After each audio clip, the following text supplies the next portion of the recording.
विशुद्धज्ञानघनस्वरूपम् विज्ञानविस्रारणबद्धदीक्षम् दयानिधिवृतां शरण्यम् देवं हयग्रीवमहं प्रपद्ये.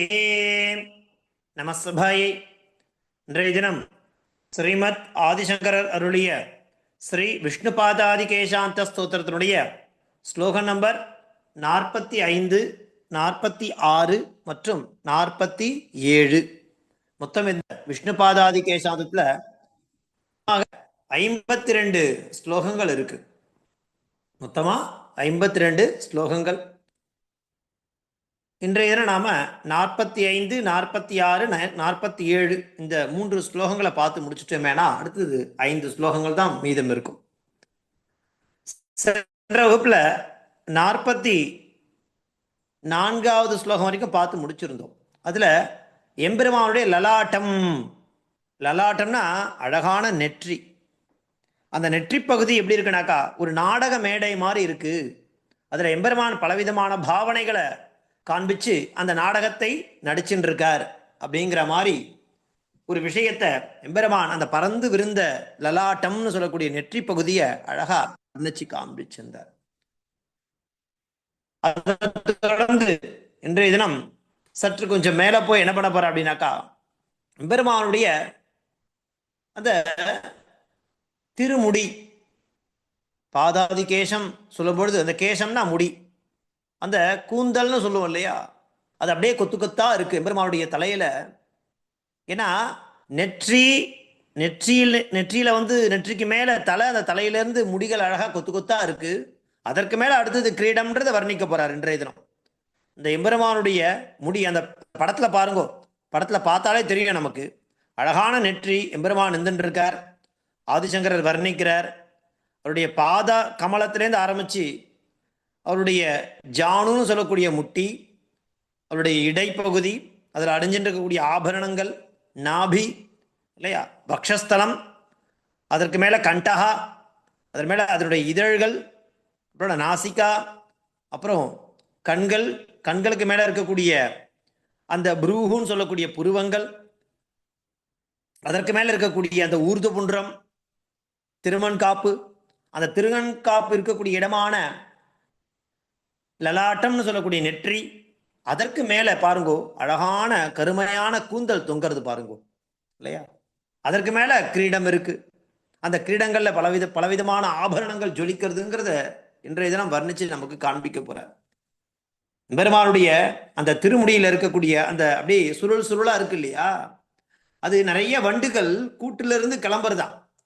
அப்படி கூட்டுல இருந்து கிளம்பி போன வண்டுகள் அப்படியே வரிசையா அப்படியே எம்பெருமானுடைய தலையில உட்கார்ந்துட்டு இருக்கா மாதிரி ஒரு விதமான பாவனையை நம்மளால என்ன கூடுறது. இந்த கருணைதல் சொல்லுவான்.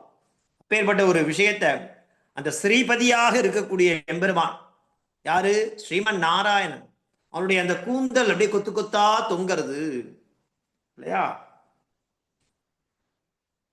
பாருங்கோ, பரமேஸ்வரனுடைய தலையில கங்கையோடு கூடினது இருக்கும்.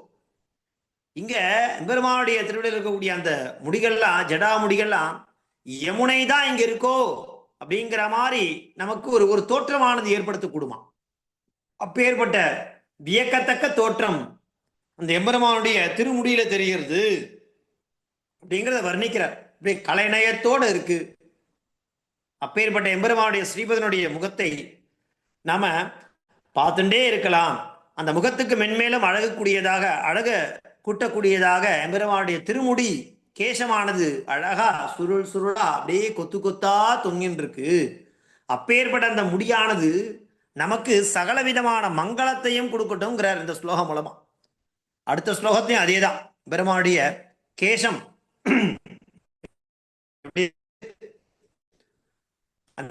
என்ன பண்ணணும்னு சொல்றார். ஸ்லோகம் அது மாலா லீவாலி தாம்னஹா குவலய கலிதா ஸ்ரீபதேஹே குந்தலாலி காலிந்தியா ருஹ்ய மூர்த்னோ கலதி ஹரசிரஹ ஸ்வர்துனி ஸ்பர்தயாது ராகுர்வா யாதி வக்த்ரம் சகல சசிகலா பிராந்திலோலாந்தராத்மா லோகை லோகைராலோக்கியதே யா பிரதிஷது சததம் சாகிலம் மங்களம் நஹா மாலா லீவாலி தாம்னஹா குவலய கலிதா ஸ்ரீபதேஹே குந்தலாலி காலிந்தியா ருக்யமூர்த்னோ கலதி அரசிரஹ ஸ்வர்துனி ஸ்பர்தயானு ராகுர்வா யாதி வக்த்ரம் சகல சசிகலா பிராந்தி லோலாந்தராத்மா லோகைராலோக்கியதேயா பிரதிஷது சததம் சாகிலம் மங்களம் நஹா. நஹா நஹன நமக்கு மங்களம் நன்மையை உண்டு பண்ணட்டும். மங்களம்னா மங்களம் எனது நன்மைகளை நஹா யாருக்கு நமக்கு சததம் பிரதிஷது எப்படி இருக்கிறது பெருமாளுடைய பாருங்க மாலா லீலா மாலா லீவாலி தாம்னஹ குவலய கலிதா.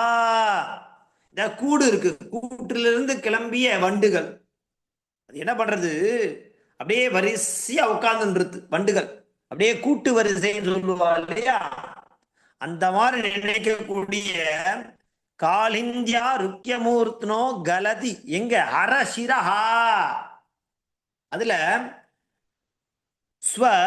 ஸ்வர்துனி ஸ்பர்தயானு ராகுர்வா யாதி வக்திரம் அல்லது ராகுவோடு நினைக்கக்கூடிய அளவுக்கு அந்த எம்பெருமானுடைய கேசம் இருக்குல்ல அது ராகுதான் சிரிப்பதனுடைய முகத்தை நோக்கி அவன் வந்துட்டு இருக்கானோ. ஏன்னா எம்பெருமானுடைய முகம் எப்படி இருக்குன்னு சொன்னோம், வட்டமா நிலா போல இருந்துட்டு இருக்கு. இந்த சந்திர கிரகணத்தை பிடிக்கிறதுக்கு வரும்னு இல்லையா, அந்த மாதிரி அந்த கூந்தல் அப்படிங்கிறது அப்படியே ராகு போல இருந்துட்டு எம்பெருமானுடைய திருமுகத்தை பிடிக்கிறதுக்காக வரதான். அந்த மாதிரி ஒரு ஒரு ஒரு நிலைப்பாட்டை நமக்கு காலிந்தி அப்படி தோன்றது நமக்குலாம். ராகுர்வா யாதி பக்திரம் சகல சசிகலா, ஏன்னா எம்பெருமானுடைய திருமுகத்துல சசினா சந்திரன், அந்த சந்திரனுடைய சகல விதமான கலைகளையும் பிராந்தி லோலாந்தராத்மா அப்பேற்பட்டது. லோகைர் ஆலோக்கியதேயா பிரதிஜிஷது சத்ததம் சா நமக்கு சகல விதமான நன்மைகளையும் மங்களத்தையும் கொடுக்கட்டும் அப்படிங்கிறார். கூந்தல் எப்படி இருக்குனாக்கா ஒரு அழகான கூட்டிலிருந்து கிளம்பிய வண்டு என்ன பண்றது, கூட்டுல இருந்து கிளம்பிருது, அது கிளம்பி ஒன்னோடு ஒண்ணு கூட்டு வரிசையா நின்றுட்டு பெருமாடிய கேசத்தை அலங்கரிக்கிற மாதிரி கூந்தல் அழகா இருக்கு, கருணைதல் அப்படிங்கிற மாதிரி ஒரு நிரம்பிய ஒரு ஸ்ரீபதியுடைய குந்தல கொத்து. அந்த குந்தலம்னா அது ஒரு மாதிரியான அந்த கேசத்தை அப்படி சொல்றாரு, கொத்து கொத்தா இருக்கு.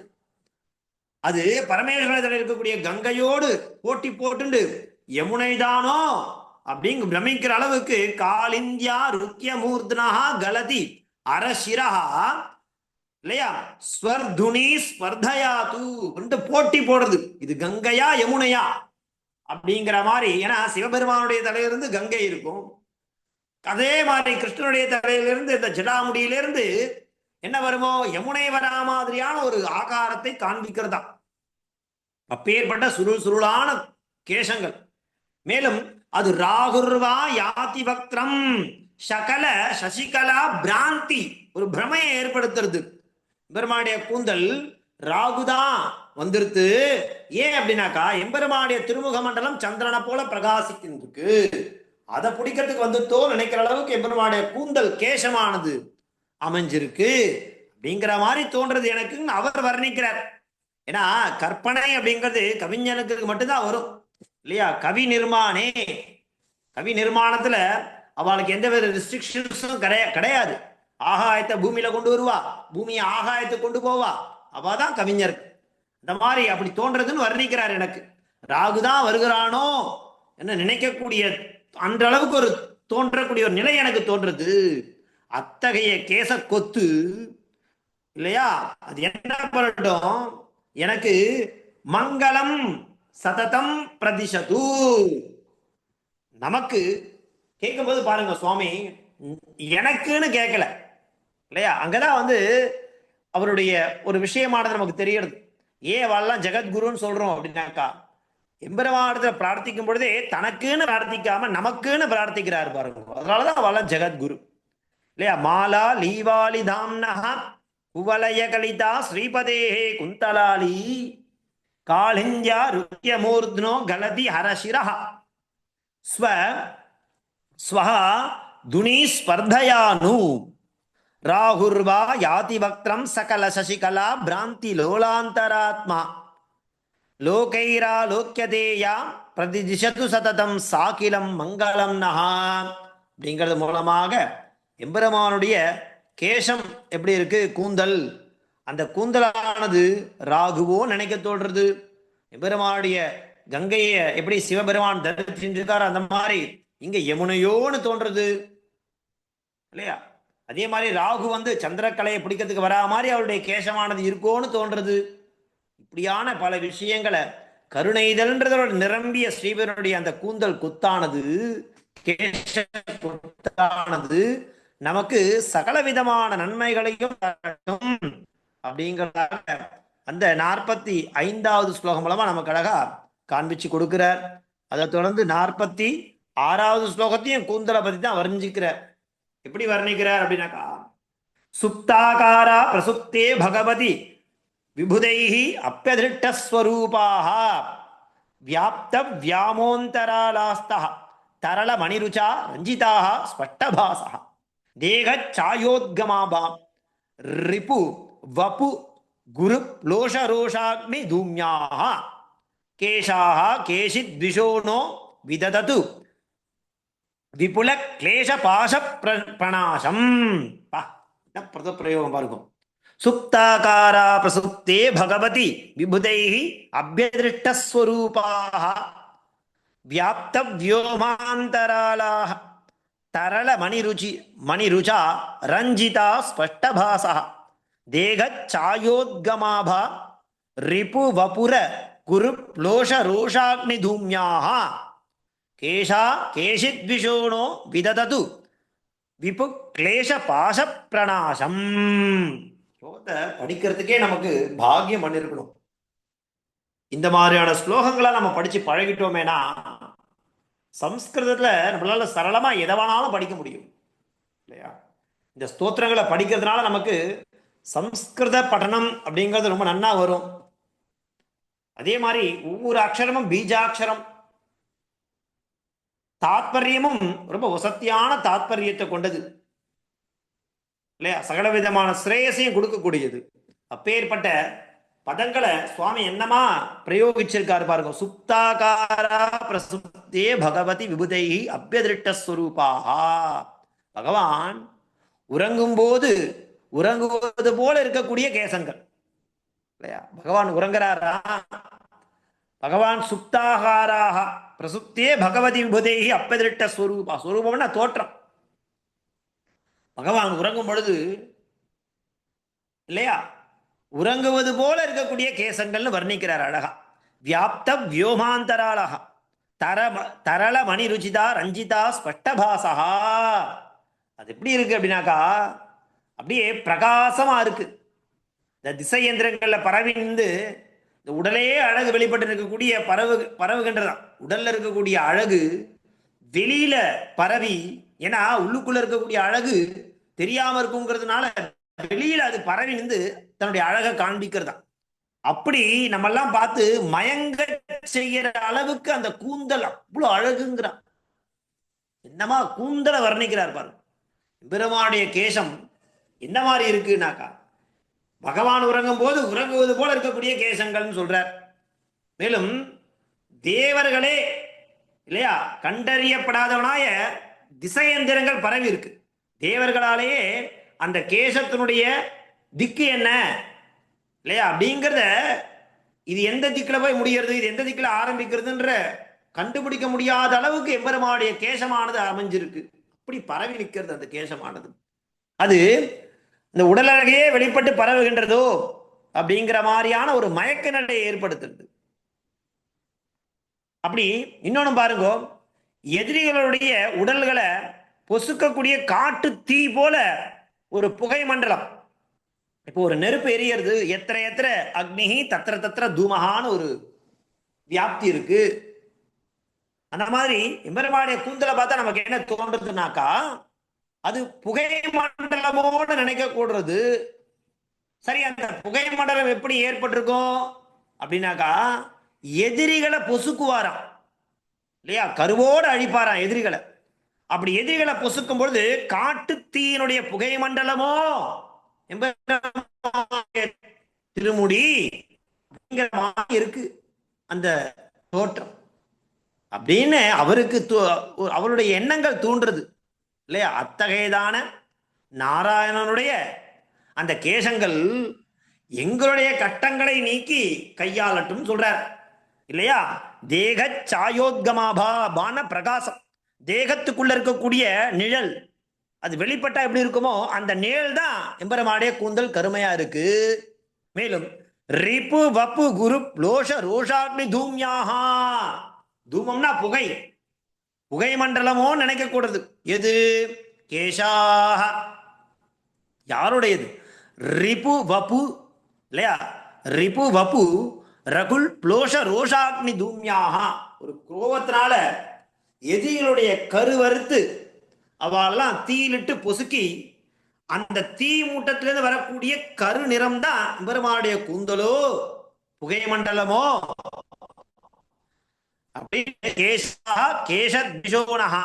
அப்பேற்பட்டது நகா நமக்கு விததது என்னத்த? விபு கிளேஷ பாச பிரணாசம், என்னுடைய கஷ்டத்தை நாசம் பண்ணட்டும் இல்லையா. விபுல கிளேஷ பாசனா பிரணாசனம், எனக்கு ஏற்பட்டிருக்கக்கூடிய எல்லா விதமான கட்டங்களையும் நீக்கி களையட்டும்ங்கிற விததது விபு கிளேஷ பாச பிரணாசம். இந்த மாதிரி பிரயோகம் பாருங்க. சுப்தாகாரா பிரசுப்தே பகவதி விபுதைஹி அப்யதிருஷ்டஸ்வரூபாஹ வியாப்த வியோமாந்தராலாஹ தரளமணி ருச்சிரா ரஞ்சிதா ஸ்பஷ்டபாசஹ தேக சாயோத்கமாபா ரிபு வபு இல்லையா ரகு ப்ளோஷ ரோஷாக்னி தூம்யாக கேஷா கேஷித்விஷோனோ விததது விபு கிளேஷ பாச பிரணாசம். இப்படி அந்த எம்பெருமானுடைய கூந்தல் ஒரு காட்டுத்தீயினுடைய புகை மண்டலமோ நினைக்க தோன்றது. சரி, காட்டுத்தீ என்ன ஏன் வரணும்? அந்த எதிரிகளை கருவோட பொசுக்கிறதுக்கு அந்த காட்டுத்தீ ஏற்பட்டிருக்கும் எம்பெருமானால, அவருடைய புகை மண்டலமோன்னு தோன்றது எம்பெருமானுடைய கூந்தலை பார்த்தாக்கா ஒரு புறம். இன்னொரு புறம் பார்த்தாக்கா தேவர்களாலேயே கண்டுபிடிக்க முடியாத ஒரு திக்கில்லாத காடு மாறியம் தோன்றுது. அவருடைய உடலழகே வெளிப்பட்டு கருமை நிறமா வெளியில பரவி இருக்கோன்னு ஒரு மயக்கம் தோன்றுது. எம்பெருமான் உறங்கும் பொழுது அந்த கூந்தலும் உறங்குவது போல கேசங்கள் அமைஞ்சிருக்கு. இப்படியான பல விஷயங்களை சொல்லிட்டு அப்பேற்பட்ட கேசங்கள் கேசங்களானது நம்மளுடைய கஷ்டங்களெல்லாம் நீக்கி களையட்டும் அப்படிங்கிறதாக சுவாமி அழகா காண்பிச்சு கொடுக்கிறார். சுப்தாகாரா பிரசுப்தே பகவதி விபுதைஹி அப்யதிருஷ்டஸ்வரூபாஹ வியாப்த வியோமாந்தராலாஹ தரளமணி ருச்சிரா ரஞ்சிதா ஸ்பஷ்டபாசஹ தேகச்சாயோத்கமாபா ரிபு வபு ரகு லோஷ ரோஷாக்னி தூம்யாஹ கேஷா கேஷித்விஷோனோ விததது விபுல கிளேஷபாச பிரணாசம். 46வது ஸ்லோகம். 45 மற்றும் 46வது ஸ்லோகங்கள எம்பெருமானுடைய கேசம் எப்படி இருக்கு அப்படிங்கிற கூந்தல் வர்ணனைய அழகா காண்பிச்சு கொடுத்த. மேலும் அதை தொடர்ந்து அந்த கேசத்துக்கு மேல தலைக்கு மேல இருக்கக்கூடிய கிரீடம் அது எப்படி இருக்கு அப்படிங்கிற இந்த 47வது ஸ்லோகம் மூலமா காண்பிக்கப்படுறார். யத்ர பிரத்யுப்த ரத்ன பிரவர பரிலசத் பூரிரோஷிச்ச பிரதானான் ஸ்பூர்த்யா மூர்த்திர் முராரேஹே த்யுமணி சதசித व्योमवद् दुर्नीक्षया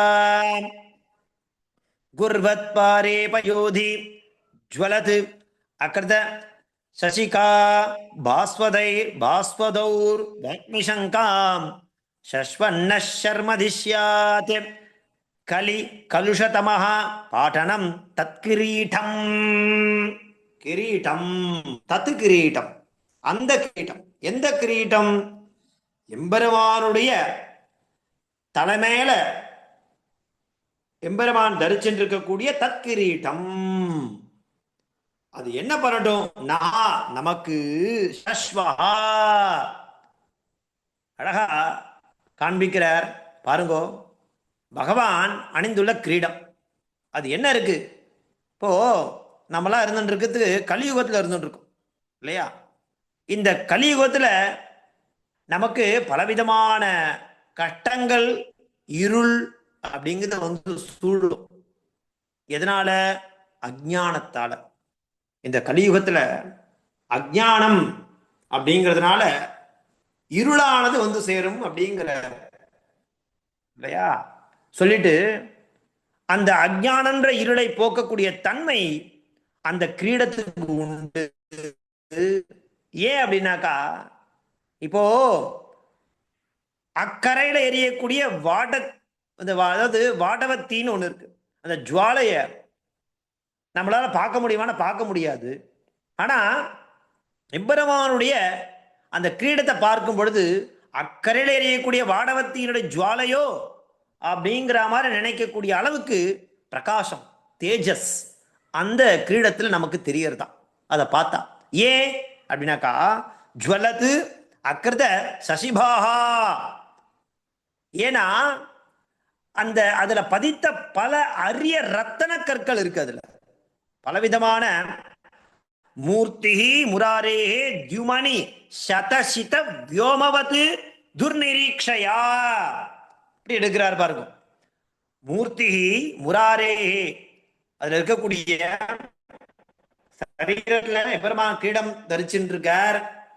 அந்த கிரீடம் எப்படி இருக்கு அப்படின்னாக்கா, தியுமணி சதசித வியோமவது துர்நிரீக்ஷயா. அதுல பதித்த பல அரிய ரத்தன கற்கள் அப்படியே ஒளிய கக்கர்தான். அந்த ஒளியிலிருந்து அப்படியே ஒரு விதமான பிரகாசம் அவங்க ஃபுல்லா பரவி இருக்கு. அப்படி பரவக்கூடிய அந்த பரவுதலால நாராயணனுடைய மூர்த்தி இருக்கு இல்லையா, அது எப்படி இருக்கு பாருங்க.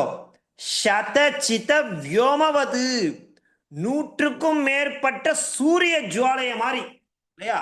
நாராயணனுடைய மூர்த்தி நூற்றுக்கணக்கான சூரியர்கள் நிரம்பிய ஒரு வானம் இல்லையா. வியோமம்னா ஆகாயம். அது சதசித்த வியோம்னி, 100 சூரியன்கள் பிரகாசிச்சா வானத்துல எப்படி இருக்குமோ அந்த மாதிரியான ஒரு பிரகாசத்தோட எம்பெருமானுடைய அந்த அணியப்பட்டிருக்கக்கூடிய கிரீடமானது நூற்றுக்கணக்கான சூரியர்கள் நிரம்பிய வானம் போல கண்ணையே கூச செய்யறது.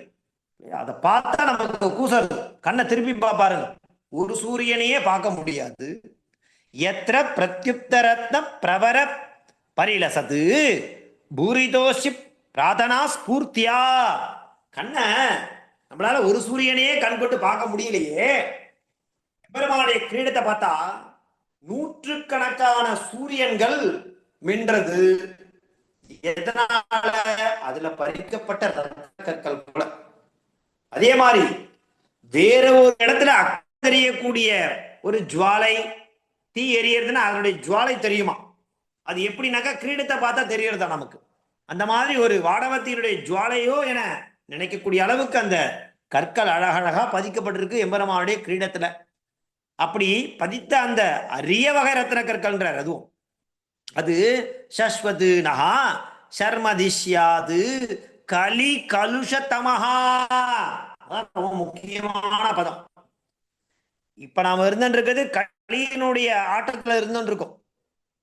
அந்த களியினுடைய ஆட்டத்தை நாம போக்கிக்கணும், அந்த அஜ்ஞானம்ன்ற இருள் போகணும் இல்லையா. அது எல்லாம் களையணும்னா அந்த சக்தி யாருக்கு இருக்குனாக்கா எம்பெருமானுடைய கிரீடத்துக்கு இருக்கு.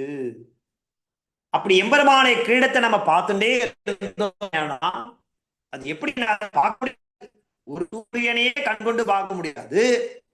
அப்படியா பலவிதமான அரிய வகை ரத்தன கற்கள் பதிக்கப்பட்டது நூற்றுக்கணக்கான சூரியனுக்கு சமமான ஒளியை வீசக்கூடிய அந்த கிரீடத்தை நாம பார்த்தோமே ஆனா இல்லையா, கலி கலுஷதமஹா பாட்டனம் தத்கிரீடம்.